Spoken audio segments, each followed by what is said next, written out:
Пайғамбарыбыз саллаллаху алейхи ва саллам мынтип айтты күндөрдүн биринде. Пайғамбарыбызга келип сурашты да, эң адамды бейишке киргизе турган амалдарды айтыңызчы дейт да. Жалы эң көп адамды бейишке киргизе турган амал кайсы дейсе, пайгамбарыбыз айтып атат.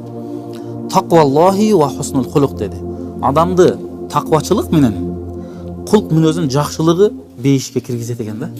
Эң көп мына ушул эки амал киргизет дейт. Биринчисин кайсына айтып атат? Тақвачылык деп атат. Тақвачылык деген эмне деген өзү бул? Кудайдан коркуу. Негизги тақвачылыктын сөздүк мааниси сактануу экен да. Ал эми биздин алымдарыбыздын айткан немеси тақвачылык дегенде арам нерседен алыс болуу экен да. Арамдан алыс болуп, адалга жакын болуу.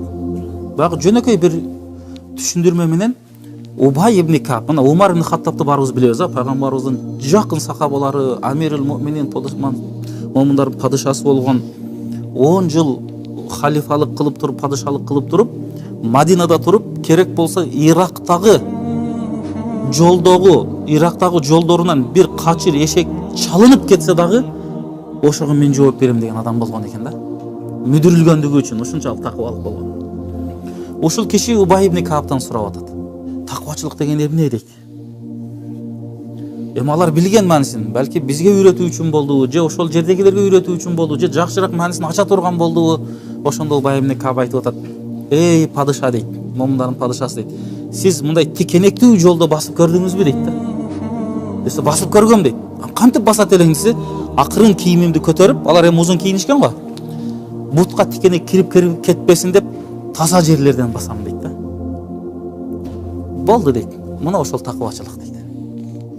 Демек, арам деген жерде болбой калыш. Арам деген жерге баспаштык. Арам ишти кол менен кылбаштык. Арам нерсени тил менен айтпаштык. Арам нерсе мына жүрөккө отурбаштык. Мына ошолор бардыгынан таза болсоңуз, сап такыбасыз деди да. Мына ошол такыбачылык эмне кылат экен? Адамды көбүрөөк бейишке киргизет дейт. Ошондон алымдарыбыз айтат, бардык жакшылыктын башаты бул такыбачылык дейт.